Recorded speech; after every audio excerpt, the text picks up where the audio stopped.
эфире новости, в студии Кристина Якупова. Здравствуйте. Главные темы этого выпуска. Здания Государственной филармонии и Арктического центра эпоса и искусств будут сданы в эксплуатацию в 2024 году. В Якутске подвели итоги дальневосточного хакатона про опережение. Якутский властелин холода Чисхан привился от коронавируса. В Москве на рабочем совещании у главы республики обсудили вопросы строительства зданий Государственной филармонии Якутии и Арктического центра эпоса и искусств в городе Якутске. Общий объем выплат на реализацию проектов из республиканского бюджета оценивается предварительно в 32 миллиарда рублей. Частным партнером объекта выступает 17-я концессионная компания. Объекты планируют сдать в эксплуатацию в декабре 2024 года.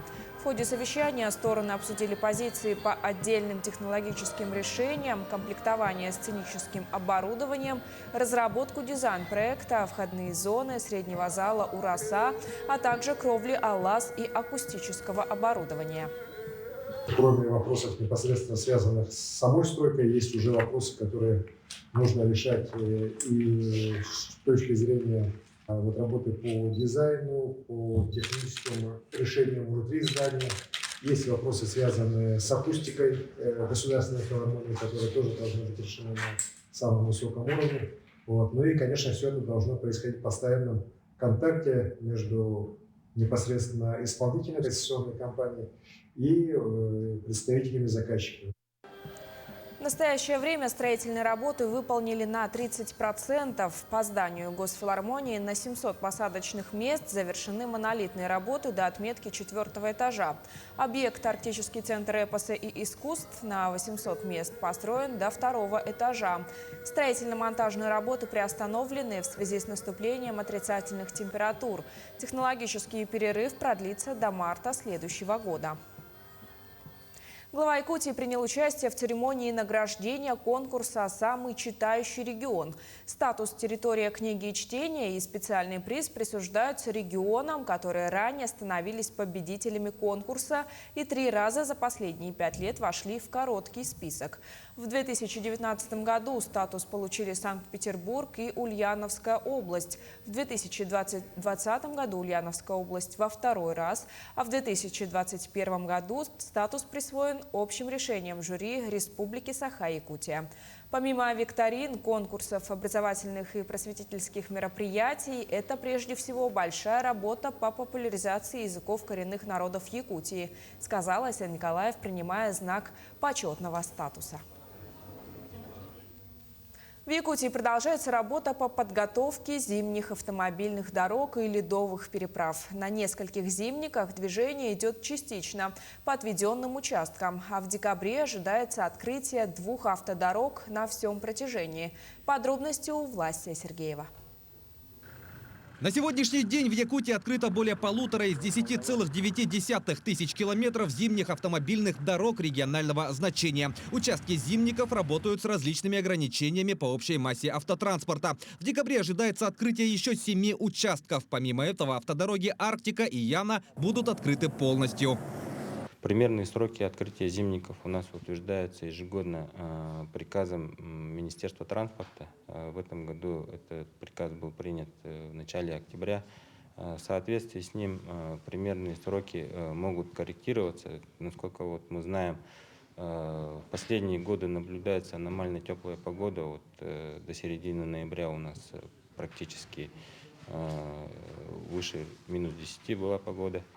Вместе с этим продолжается работа по подготовке ледовых переправ. Так, в первых числах декабря планируется открытие переправ для транспорта до 4 тонн через реку Вилюю, села Верхний Вилюйск, Кундядя, Устье и Крестях. Открытие переправы Хапасы-Павловск через реку Лена грузоподъемностью до 3 тонн запланировано на 10 декабря. Со стороны города Якутска это устройство съездов, переправе, намораживание льда мотопомпами, устройство трассировки дороги со стороны Нижнего Бестяха. Также на сегодняшний день обустроены съезды на лед. Также ведется работа по намораживанию льда. В будущем при открытии будут установлены пункты весового контроля, шлагбаумы, знаки. Несмотря на то, что переправы еще не открыты, нерадивые водители выезжают еще на неокрепший лед, рискуя не только своей жизнью, но и жизнями пассажиров. Лед в данное время обманчивый. Его толщина льда неравномерная. Бывает 20 сантиметров, может через 3 метра идти будет 10 сантиметров. Поэтому передвигаться на машине категорически запрещено по льду из-за возможного провала автомобиля, а также выхода наледи на определенных участках реки из-за образования пустот и трещин. Отметим, что за несанкционированный выезд на переправу предусмотрены штрафы в размере от 3 до 5 тысяч для физических лиц и от 100 тысяч до 1 000 000 рублей юридическим лицам. Власий Сергеев, Григорий Охлопков, Семен Семенов, Якутск. На строительство важнейшего для Якутии газопровода Кысыл-Сыр выделят 2 миллиарда 800 миллионов рублей. Госдума одобрила предложение республики. Документ отправят на рассмотрение в Совет Федерации. Завершение строительства участка третьей нитки протяженностью 84 километра обеспечит бесперебойным газом население и предприятия центральных и заречных районов республики.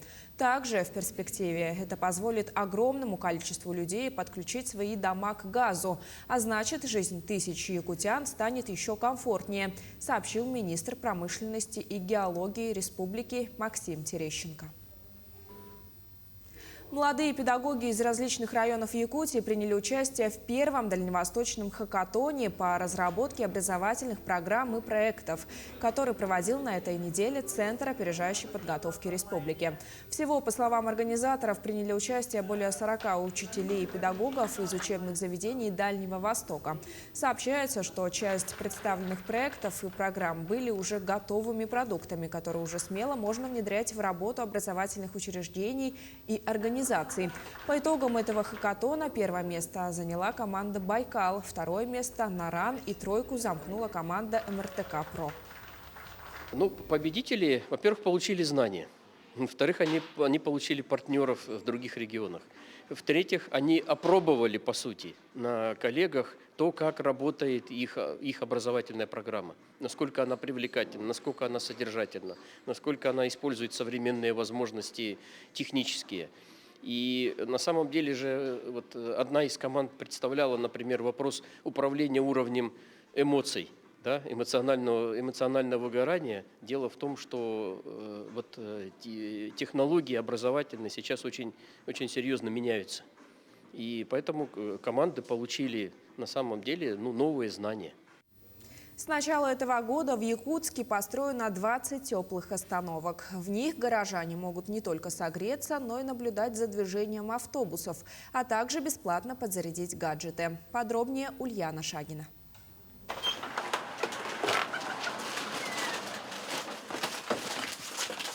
Не нарадуется появлению теплой остановки возле своего дома жительница Якутска Людмила Кучерова. Ведь теперь ей не приходится ждать автобус на холоде.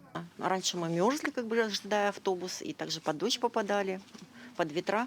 А вот когда появилась остановка, наша семья отлично довольна. Особенно с ребенком. У меня ребенок школьник. С начала этого года окружная администрация столицы установила 20 теплых остановок в разных частях города. Все они открываются в 7 утра, когда начинают ходить первые автобусы, а закрываются в 11 вечера. Внутри все для удобства ожидающих. Остановки оборудованы обогревателями инфракрасными, что дает тепло до 18-20 градусов. При входе вы видите тепловую завесу, что тоже очень положительно, когда дверь открывается, чтобы тепло не выходило. Также у нас есть 2 монитора, на которых показано подъезд автобусов и умный транспорт. Как внутри, так и снаружи установлены скамейки, пандусы для людей с инвалидностью, большие панорамные окна для удобства обзора. Кроме того, здесь бесплатно можно подзарядить свой гаджет.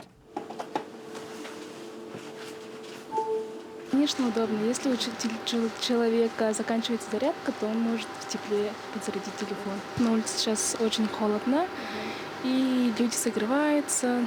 Для поддержки малого бизнеса сегодня эти объекты передаются на обслуживание частным предпринимателям из разных улусов. К примеру, на остановке «Жилищный департамент» свою местную продукцию реализует предприниматель из Намского улуса. Для нас здесь очень удобно, да. Мы арендную плату не оплачиваем, мы за использованную электроэнергию оплачиваем согласно договора. Ухаживаете за территорией? Да, ухаживаем за территорией. На баланс МУП «Епак» сегодня передано 6 теплых остановок в Якутске. До конца года предприятие готово ввести в работу еще 14 новых. Ухаживаем за этими остановками, каждый день убираемся в них ежедневно. Приезжаем, полную уборку и утром и вечером закрываем. В 11 закрывается, в 6:00 она открывается. Несмотря на то, что остановки оборудованы системой видеонаблюдения, на ночь их закрывают для сохранности, чтобы избежать негативных прецедентов, которые уже случались.